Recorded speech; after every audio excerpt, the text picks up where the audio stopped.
जल चुकी है चिता, प्रतीक्षा में है अस्थियां, फिर भी आसमान में है जगी। भोर होगी क्या कभी यहाँ, पूछती ये अस्थियां, देखो कौन है वो।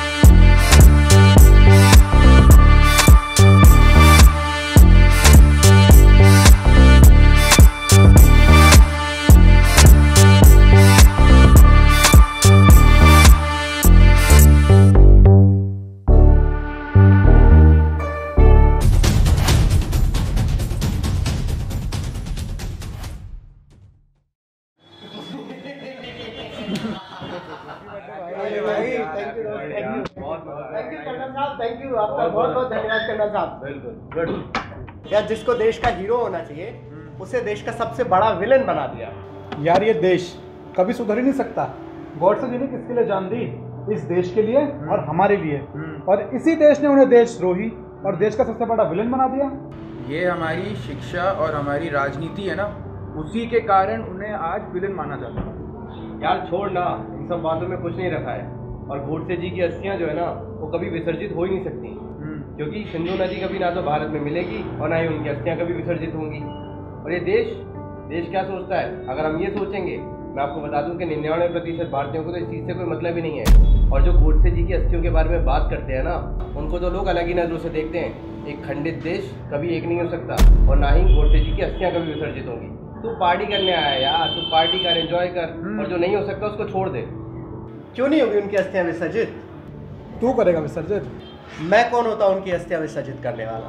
विसर्जित तो वो लोग करेंगे जिनके लिए गॉडसे जी ने बलिदान दिया था। मैं तो केवल लौ जलाने का प्रयास कर रहा हूँ। अरे ओ भाई तू अभी मत सोच ये सब।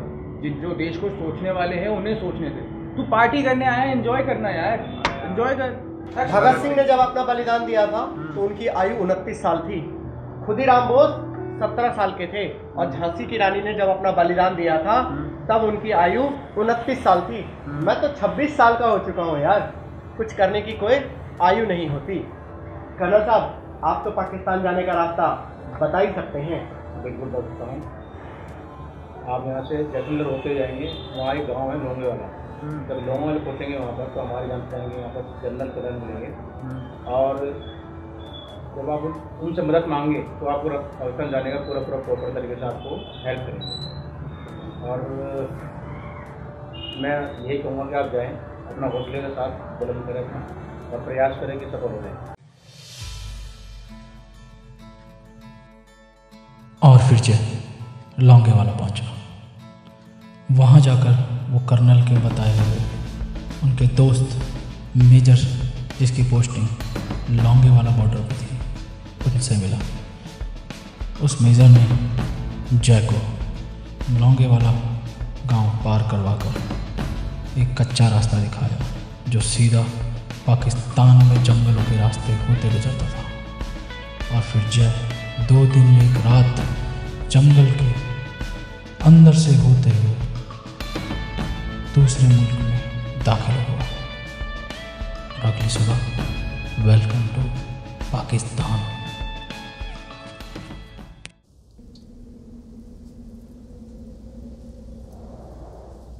अल्लाहु अकबर,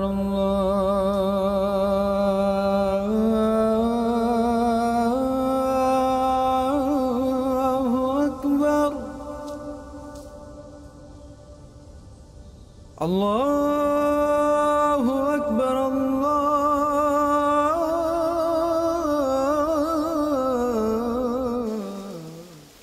क्या हाल है मौलवी साहब? ऊपर वाले की मर्जी से लगता है कि अब ये दर्द मेरे साथ ही जाएगा। कुछ ऊपर वाले की मर्जी होती है और कुछ हमारी, कुछ हम ठीक नहीं करना चाहते हैं। ठीक तो सब कुछ हो सकता है, ऊपर वाले ने सब कुछ दिया ही है। तुम कोई फरिश्ते हो क्या? फरिश्ते तो नहीं, परंतु आपका ये दर्द ठीक कर सकता हूँ। चलिए मैं दर्द ठीक करवाता हूँ आपके। इसको उतारिए, आप बैठिए।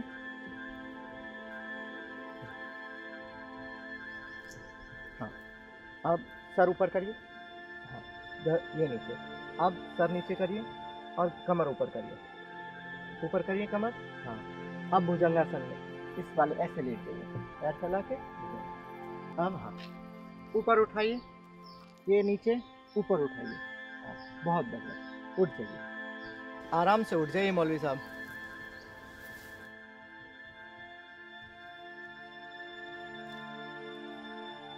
कौन हो तुम? यहाँ नए दिखते हो, पहले तो कभी नहीं देखा।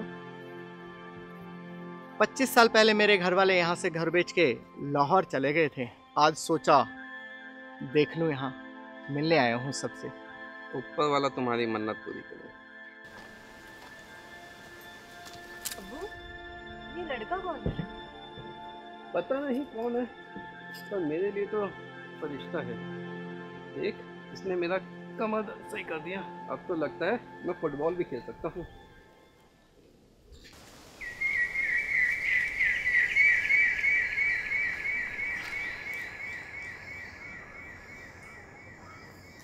कौन हो तुम? तुम कहाँ से आए हो?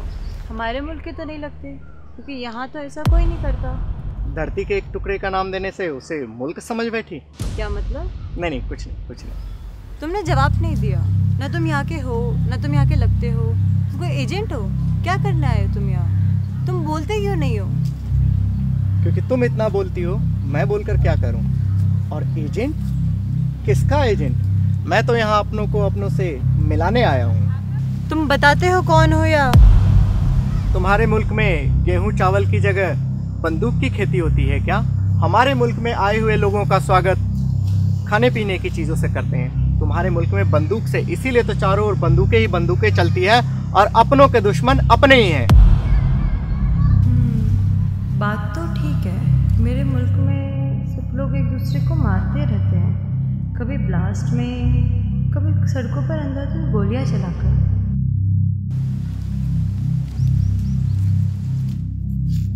अब्बू, हमारे देश में क्या बम, बारूद, गोली, बंदूकों की खेती होती है? क्यों यहाँ सब एक दूसरे की जान के दुश्मन बने बैठे हैं? ये सुबह सुबह क्या हो गया है तुम्हें? अब्बू, मैं आपसे सच पूछ रही हूँ।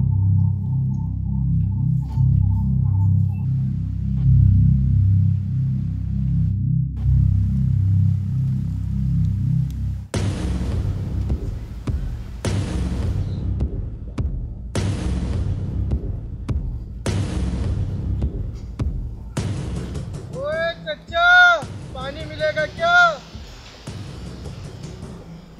कुछ दिखी क्या? लगती तो खूबसूरत है। खा लेते हैं। मजा तो अपने आप ही आ जाएगा। आओ।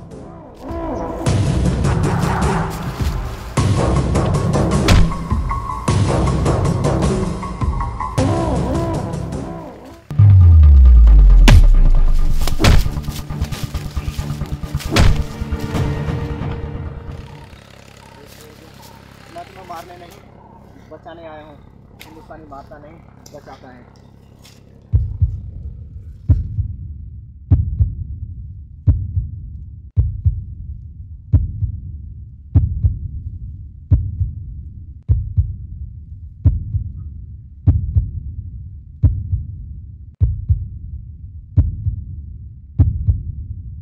कौन हो तुम?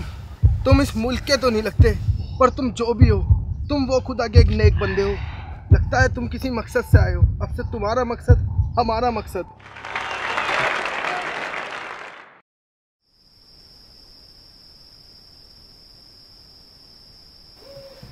मुझे नहीं पता तुम कौन हो, कहाँ से आए हो, लेकिन जो भी हो, अब अपने से लगने लगे हो। तुम हंस क्यों रहे हो? क्या मैं सुंदर नहीं? क्या तुम्हें मुझसे प्यार नहीं? मुझे किसी से प्यार हो ही नहीं सकता। क्यों? तुम वो हो जो आजकल होते हैं या किसी से प्यार है तुम्हें? मुझे जिससे प्यार है, यदि उसे किसी से प्यार हो गया तो फिर किसी और से प्यार हो ही नहीं सकता। कौन है वो? मुझे मेरी मातृभूमि से प्यार है, और किसी को मातृभूमि से प्यार हो गया फिर उसे किसी से प्यार हो ही नहीं सकता। ये एक ऐसा रोग है जिसे लग गया तो मरने के बाद भी इसका इलाज नहीं हो सकता। आज से तुम्हारा लक्ष्य ही मेरा लक्ष्य है। मैं कभी तुम्हारा साथ नहीं छोड़ूंगी। अगर तुम्हें विश्वास नहीं तो ये सना नदी है, मुझे कूदना आता है, तैरना नहीं। आगे तुम सोच लो।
तुम उसकी मदद कर रहे हो मौलाना?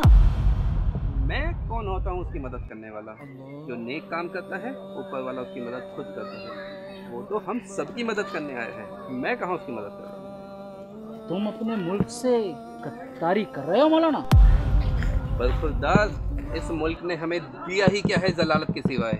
जिसे तुम मुल्क कहते हो, दुनिया आज उसे आतंकवादी मुल्क के नाम से जानती है। ये पहचान बन चुकी है हमारी पूरी दुनिया में। जलालत? जलालत का मतलब भी जानते हो मौलाना? जलालत तब होती है जब विदेशों में एयरपोर्ट पे हमारे नेताओं तक के पैंट उतरवाकर उनकी चेकिंग की जाती है। जलालत तब होती है जब विदेशों में हमारे हवाई जहाज जब्त कर लिए जाते हैं, हमारे लोगों को उतार दिया जाता है। जलालत तब होती है जब हमारे होटलों को जब्त कर लिया जाता है और हमारे ही लोगों को खाने से भगा दिया जाता है। अब और कितनी जलालत दिखाना चाहते हो इस मुल्क के नाम पर हमको? हमारे पुरखों ने इस मुल्क को लड़कर पाया है। खून बहाया है इस मुल्क के लिए। लड़कर पाया था ये मुल्क? किस लिए लिया ये मुल्क हमने, और क्या बना दिया हमने इसको? हमारे पुरखों ने ये मुल्क इसलिए लड़कर लिया था कि हम अपने बिरादरी वालों के साथ मिलकर रहेंगे, सब अपने होंगे। लेकिन आज हम और हमारी सरकार क्या कर रही है बलूचों के साथ, क्या कर रही है सिंधियों के साथ? हमने अपने ही मुल्क में अपने ही लोगों को कभी अहमदिया, कब पश्तून, पठान, न जाने कितने हिस्सों में बांट दिया। हमारे पास एक मौका था पूरी दुनिया को ये दिखाने का कि हमने एक मुल्क मांगा था जिसे आज हमने जन्नत बना दिया, दुनिया का सबसे बेहतरीन मुल्क बना दिया। अगर ऐसा किया होता तो जिस हिंदुस्तान के हम टुकड़े करना चाहते हैं, जिसके लिए हमने अपनी सरकार, अपनी सेना, ISI, न जाने कितने ऑर्गेनाइजेशन लगा दिए, अपने कितने ही नौजवानों को हमने कुर्बान कर दिया, वो देश तो खुद ब खुद टूट गया होता अगर हमने दुनिया के सामने सही मिसाल पेश की होती तो। हाँ, मैं कर रहा हूँ उसकी मदद। जनाब पीछे देखें। तो तुम हो? कौन हो तुम? भारत माता का जय। आजकल ये नाम मुल्क के हर शहर, हर गली में सुनाई पड़ रहा है। आज तो छोड़ देता हूँ तुझे, जा भाग जा, वरना कल ऑर्डर ऊपर से होगा और मुझे मेरा फर्ज अदा करना होगा। तब तुझे मारते हुए मेरे हाथ भी नहीं कांपेंगे। आप अपना फर्ज अदा कीजिए, मैं अपना फर्ज निभाता हूँ। तुम कितनों से लड़ोगे? क्या तुम सिस्टम से जीत पाओगे? मैं कभी हारता नहीं, या तो जीतता हूँ या तो सीखता हूँ। और मैं यहाँ कोई लड़ाई जीतने नहीं आया हूँ, मैं यहाँ के आवाम को जीतने आया हूँ। यदि मैंने आवाम को जीत लिया तो वो मेरा काम स्वयं कर देंगे।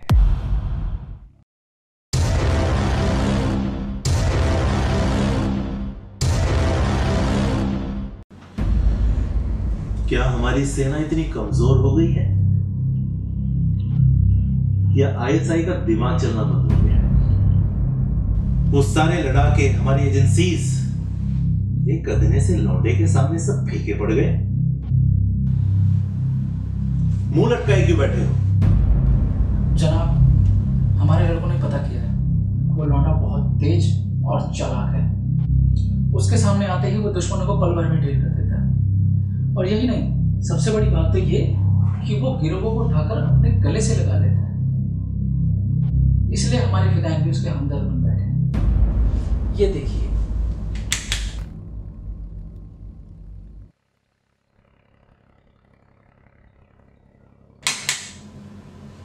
इसलिए वो हमारी आवाम का हीरो बन चुका है। हीरो? आईएसआई सो रही थी, ये गदना सा लौंडा पूरे मुल्क का हीरो बन गया। कहीं वो हिंदुस्तानी रो का एजेंट तो नहीं? नहीं जनाब, हमारे एजेंटों ने पता किया है, वो हिंदुस्तानी एजेंट नहीं है, वो अकेला है। वो एक खास मकसद से हमारे मुल्क में आया है और पहले से नाराज हमारे मुल्क के इलाकों जैसे बलूचिस्तान, सिंध, लाहौर, वहां के लोगों को भड़का के उनका हीरो बन बैठा है। हीरो बन बैठा है? क्या मकसद है उसका? कोई नथुराम गोडसे है जनाब, जिसकी अस्थियां वहां 70 सालों से रखी हुई हैं। हिंदुस्तानी रिवाज के अकॉर्डिंग उसकी अस्थियां पानी में बहा देनी थी, पर गोडसे की अंतिम इच्छा थी कि जब तक उसका मुल्क भारत एक ना हो जाए और हमारा मुल्क पाकिस्तान वहां ना मिल जाए, तब तक उसकी अस्थियां पानी में ना बहाई जाए। 70 सालों से हम वहां की सेना और सरकार से लड़ रहे हैं। हिंदुस्तानी सेना लाहौर तक आ गई थी, लेकिन हमने वो भी उनसे छीन लिया। और एक अदना सा लौंडा, उसके सपोर्ट में पूरा मुल्क खड़ा है। कहीं उनका मकसद हम पे हमला करना तो नहीं? नहीं जनाब, हिंदुस्तानी सेना में किसी भी तरह की हलचल नहीं है, बल्कि हमारे ही मुल्क में चारों तरफ जलसे ही जलसे हैं। अब हमारी आवाम हमारी सुनने को तैयार है और हम पर अब इंटरनेशनल प्रेशर भी बढ़ रहा है। प्रेशर बढ़ रहा है? क्या मतलब? अब हम वजीर आजम नहीं रहेंगे? जनाब, जब मुल्क ही नहीं बचेगा तो आप वजीर आजम कहाँ पे रहेंगे? खत्म कर दो उस लौंडे को, और रास्ते में जो भी आए उसको भी।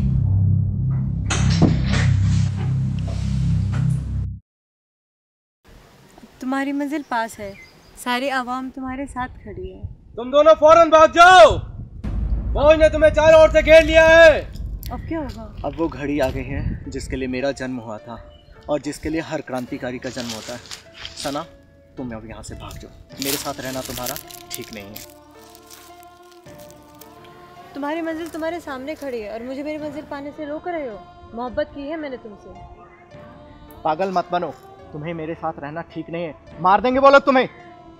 मेरी खुशनसीबी है कि आज मौत और महबूब मेरे सामने खड़े हैं और मैं खुशनसीब हूँ, मैं अपने महबूब को चुन रही हूँ। मौत तो कभी ना कभी आनी ही है, लेकिन महबूब चला गया तो क्या करेंगे? तुम दोनों भाग। शाबाश जावेद, शाबाश।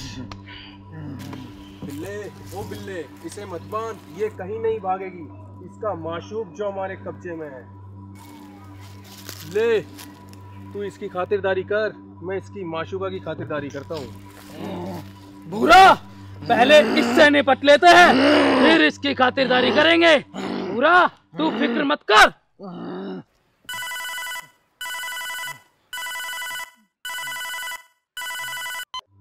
जी जनाब, जी, ओवर एंड आउट। बिल्ले, ओ बिल्ले, ले, पीएम से फोन आया है। लगता है तुम्हारी खातिरदारी भी सही से करने नहीं देंगे ये। जी जनाब, जी जनाब, ओवर एंड आउट जनाब। ला, आज इसकी खातिरदारी मैं करता हूँ। ले इसकी खातिरदारी में कोई कमी ना रह जाए। मेरा नाम है बिलाल, दुश्मन को मार मार कर करता हूँ लाल।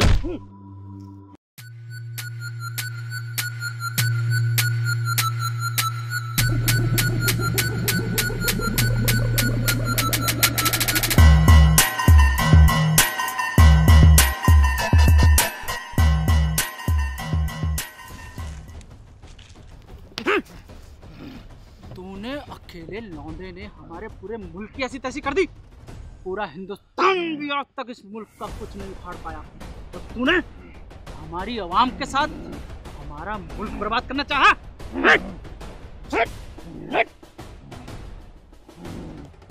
मारना तो नहीं चाहता था मैं तुझे, पर तुझे मारने के लिए मेरे हाथों की ख्वाहिश जाग उठी। अब मरने के लिए तैयार हो जा।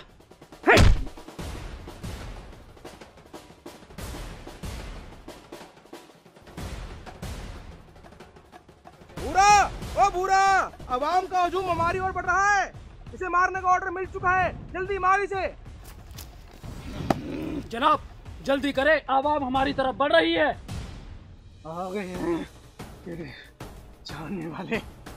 मौत तेरे सामने खड़ी है और बड़ी बड़ी बातें कर रहा है। डर नहीं लगता तुझे? ये मृत्यु है, खुदीराम बोस की ये मृत्यु है, मंगल पांडे की ये मृत्यु है, भगत सिंह की ये मृत्यु है, झांसी की रानी की ये मृत्यु है, नाथूराम गोडसे की मैं मृत्यु से डर के उनके मृत्यु का अपमान नहीं कर सकता।